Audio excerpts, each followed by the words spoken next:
किसी गांव में एक बौद्ध भिक्षु का बहुत बड़ा आश्रम था। हजारों शिष्य बुद्ध से दूर दूर से ज्ञान ग्रहण करने के लिए आते थे। एक बार उसके पास एक ऐसा शिष्य पहुंचा जो बहुत बातूनी था। हर समय बातें करता रहता, दिन भर इधर उधर की बातें करता रहता था और आश्रम के अन्य शिष्यों को सुनाता था। हमेशा अपने गुरु के सामने सबसे बुद्धिमान और सिद्ध शिष्य साबित करने की कोशिश करता। अपने को सभी शिष्यों से अलग और श्रेष्ठ मानता था। वह अन्य शिष्यों से कहता, मैं एक अमीर परिवार का लड़का हूँ। अगर मैं चाहता तो आरामदायक और शानदार जीवन जी सकता था, लेकिन मैं वह सब छोड़कर यहाँ सत्य की खोज की तलाश में आया हूँ। मैं खुद को जानना चाहता हूँ, मैं जीवन को जानना चाहता हूँ, इसीलिए मेरा यज्ञ सबसे बड़ा है। एक दिन गुरु ने सभी शिष्यों को आश्रम में बुलाया और कहा कि आप सभी को अगले 1 महीने तक कुछ संकल्प लेना है। इससे आपका संकल्प मजबूत होगा और आप में आत्म मनोबल का संचार होगा। आप सभी अपने क्षमता के अनुसार कोई भी संकल्प ले सकते हैं और 1 महीने के पहले आप में से जो कोई भी अपने संकल्प को तोड़ता है वह अपनी पुरानी दिनचर्या में वापस लौट आएगा। सभी शिष्यों ने अपनी शक्ति के अनुसार बड़े या छोटे संकल्प लिए और गुरु को अपना संकल्प बताकर वहां से चले गए। लेकिन बातूनी शिष्य अपने को सबसे अलग और बड़ा दिखाना चाहता था। तभी वह गुरु की झोपड़ी में पहुंचा और बोला, मुझे कोई छोटा संकल्प नहीं करना, बल्कि अपने जैसा कोई बड़ा और महान संकल्प करना है। कृपया बताएं कि मैं कौन सा संकल्प लूं। उस बातूनी शिष्य की बात सुनकर गुरु मुस्कुरा दिए और कहा, क्या तुम मेरे द्वारा दिए गए संकल्प को पूरा कर पाओगे? क्या तुम्हारे लिए उसे पूरा करना संभव होगा? नहीं, यह तुम्हारे लिए संभव नहीं है। तुम इसे पूरा नहीं कर सकते तो अपना संकल्प खुद खोजो। शिष्य ने कहा, नहीं गुरु, मैं पूरा करूंगा। आप मुझे जो भी संकल्प देंगे आप कृपया मुझे बताएं। गुरु ने कहा, ठीक है, फिर आप अगले 1 महीने तक चुप रहेंगे, मुंह से एक भी शब्द नहीं निकालेंगे। आपका यही संकल्प है। शिष्य ने कहा, गुरुजी, क्या ये संकल्प है? ये तो बहुत आसान है, केवल 1 महीने के लिए चुप रहना है। मुझे एक बड़ा संकल्प दें जिसके मैं योग्य हूँ, जिसे पूरा करने में मुझे परेशानी हो। गुरु ने कहा, पहले आप इस संकल्प को पूरा करें। शिष्य ने गुरु की आज्ञा का पालन किया। वह उसी समय चुप हो गया और मुड़ा और झोपड़ी से बाहर चला गया। उसे चुप रहना बहुत आसान लगा। उसने किसी तरह चुपचाप एक दिन बिता दिया, लेकिन दूसरे दिन उसके मन में न भूलने का बोझ बढ़ने लगा। तीसरे दिन उसे भारीपन महसूस होने लगा और चौथे दिन एक अजीब सी बेचैनी होने लगी, क्योंकि आश्रम के सभी शिष्य आपस में बात कर रहे थे। वह भी उनके सामने अपना पक्ष रखना चाहता था और उनकी बात बंद करना चाहता था, लेकिन उसका निश्चय उसके रास्ते में खड़ा था। इसीलिए वो सारा दिन केवल मुंह और आंखें बनाता रहा। ऐसे ही कुछ दिन बीत गए और शिष्य बीमार पड़ गया। उसका सिर फटने लगा, खाने पीने को मन नहीं करता था, वह बस बोलना चाहता था।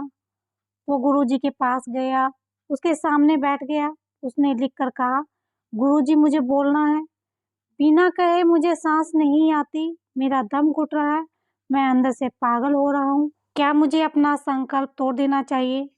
गुरुजी मुस्कुराए और कहा, संकल्प तो टूटने के लिए होते हैं, लेकिन जो व्रत को पूरा करता है वही अपने भीतर की शक्ति को बढ़ा सकता है, और जो अपनी आंतरिक शक्ति को बढ़ा लेता है वह जीवन के पथ पर आगे बढ़ता है।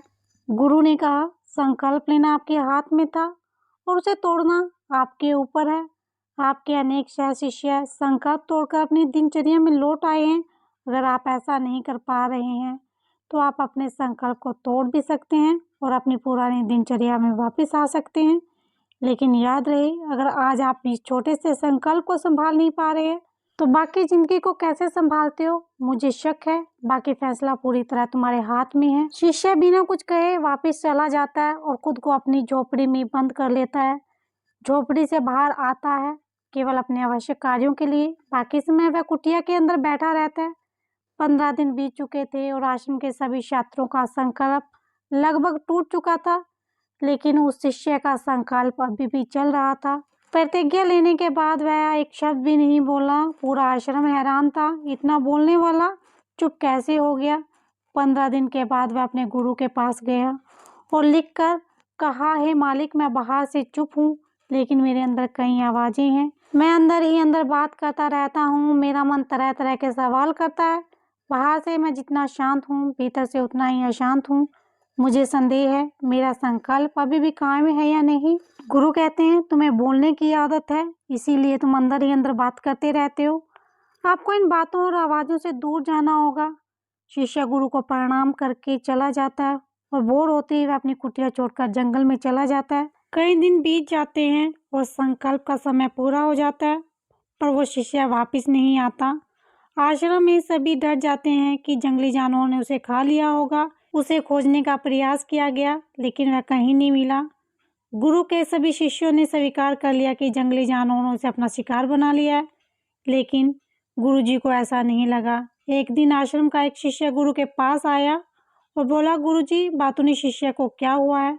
जानवरों ने मार डाला होगा। मालिक ने कहा, हो सकता है जानवरों ने उसका शिकार कर लिया हो, लेकिन उसके न लौटने का कोई और कारण हो सकता है। हो सकता है कि जिस चीज के लिए वो वहां गया था वो मिल गया हो। शिष्य ने पूछा कि ज्यादा बोलना हानिकारक है? गुरु ने कहा, यह भी एक मानव जीवन के लिए कई दुखों में से एक है। शिष्य को आश्रम छोड़े हुए 3 महीने बीत चुके थे, पर उसका कोई समाचार न था। अब तक सब सह शिष्य भी उसके लौटने की आशा छोड़ चुके थे, लेकिन एक दिन वह आश्रम लौटा। उसे देखकर सभी चकित हो गए, प्रसन्न हुए, लेकिन अब वह कुछ और ही रूप में वापस आया। उसमें एक अजीब सा परिवर्तन महसूस किया जा सकता था। उसके चेहरे पर एक अजीब सा भाव था, उसकी आंखों में बड़ा ही सुकून था। आश्रम में आते ही सभी शिष्यों ने उन्हें चारों से घेर लिया और बातें करने लगे। जितने भी शिष्य उनसे बात करते थे, उन्हें लगता था कि वह पहले की तरह बड़बोले और बातूनी नहीं थे। शिष्य के मुख से एक एक शब्द बड़ा मधुर और ध्यान से निकला। कुछ देर शिष्यों से बात करने के बाद वह गुरु के पास गया। उसने गुरु के पैरों को छुआ और कहा, गुरुजी, क्या मैं अब भी चुप हूँ? क्या मेरा संकल्प अब भी जारी है? गुरु ने कुछ देर शिष्य की आंखों में गौर से देखा और कहा, हाँ, तुम अब भी चुप हो। आपके मुंह से एक भी शब्द नहीं निकल रहा और आपका संकल्प अभी भी कायम है। शिष्य ने कहा, मैं गहरे जंगल में चला गया। मुझे लगा कि मुझे वहाँ शांति मिलेगी, मेरे मन में चहकना कम हो जाएगा, लेकिन मैं जितना एकांत में गया, मेरे अंदर की आवाज़ें तेज होती गई। मुझे अपने अंदर की आवाज़ें सुनाई देने लगी। तब मुझे एहसास हुआ कि मैं कितना गलत था। बहुत देर तक ये शिकायतें मेरे अंदर चलती रही, लेकिन धीरे धीरे मेरे अंदर की ये सारी आवाज़ें चली गई। अब मैं अंदर से भी खामोश हूँ। उस घने जंगल से बाहर से बोलने वाला कोई नहीं था और भीतर कोई आवाज़ नहीं बची थी। उस दिन पहली बार मुझे मौन का सही अर्थ समझ में आया। कितनी शांति थी मेरे आसपास। अभी कुछ आवाज़ें थी जो पहले आती थी, लेकिन मैं उन्हें नहीं सुन सकता था। अब मैं उन सभी आवाज़ों को स्पष्ट रूप से सुन सकता हूँ। हवा की आवाज़, पक्षियों के चहचहाने की आवाज़, बहते पानी की आवाज़। मैंने अपने पास इतनी शांति कभी महसूस नहीं की। पहली बार है जब मैंने शांति भंग करने के लिए अपने मुंह से एक आवाज़ निकाली। मैं चिल्लाया, हे भगवान, ये किस प्रकार की शांति है? सब कुछ इतना शांत क्यों है? क्या हुआ है? लेकिन मेरे चिल्लाने पर भी शांति भंग नहीं हुई। सब कुछ वैसा ही है जैसा बाहर पहले भी सन्नाटा था और अंदर भी। मैंने अपने गुरु भाइयों से बात की, मैंने आपसे बात की, मैं बोल रहा हूँ, मैं चल रहा हूँ, मैं सब कुछ देख रहा हूँ, लेकिन मैं अंदर से बिल्कुल अकेला हूँ। मैं चुप हूँ। भीड़ में भी मैं हूँ, मैं अकेला हूँ। मैं तब भी अकेला हूँ जब मैं अपने आप से शोर मचाना चाहता हूँ। अब सब कुछ दिखाई देता है, सब कुछ सुनाया जाता है। गुरु ने कहा, जब तक बाहर बातें करते रहोगे, भीतर अशांति रहेगी। जिस दिन हम अपने भीतर की ओर मुड़ेंगे तो हमारे मुंह से जो भी निकलेगा, हम शांत रहेंगे। गुरु कहते हैं, दुनिया में जितनी भी बुराइयां हैं, वे ज़्यादातर बोलने से ही हैं, क्योंकि हम चुप नहीं रहना चाहते। हम ज़रूरत से ज़्यादा बात करते हैं। हम दूसरे व्यक्ति की बात नहीं सुनना चाहते, बल्कि चाहते हैं कि वह आप बात करना बंद कर दे। हम उसे बताना चाहते हैं कि मैं कौन हूँ। हम उसे अपनी सारी क्षमताएं दिखाना चाहते हैं। बस यही हमारे जीवन का उद्देश्य रह जाता है। कभी एक दूसरे को सुनना नहीं चाहते, समझना नहीं चाहते। उन्होंने कभी चुप रहना नहीं सीखा, क्योंकि खामोश रहने से ही वो खुद को छोटा महसूस करते हैं। हमें उतना ही बोलना चाहिए जितनी ज़रूरत हो, क्योंकि बेकार की बातें करने से ऊर्जा बर्बाद होती है और बोलने से हम कभी अंदर की ओर नहीं मुड़ते, क्योंकि वो हमें बाहर की ओर खींचती है। हम अपने भीतर की यात्रा शांत रहकर कर सकते हैं। व्यर्थ की बातों में हमें अपनी ऊर्जा को नष्ट नहीं करना चाहिए।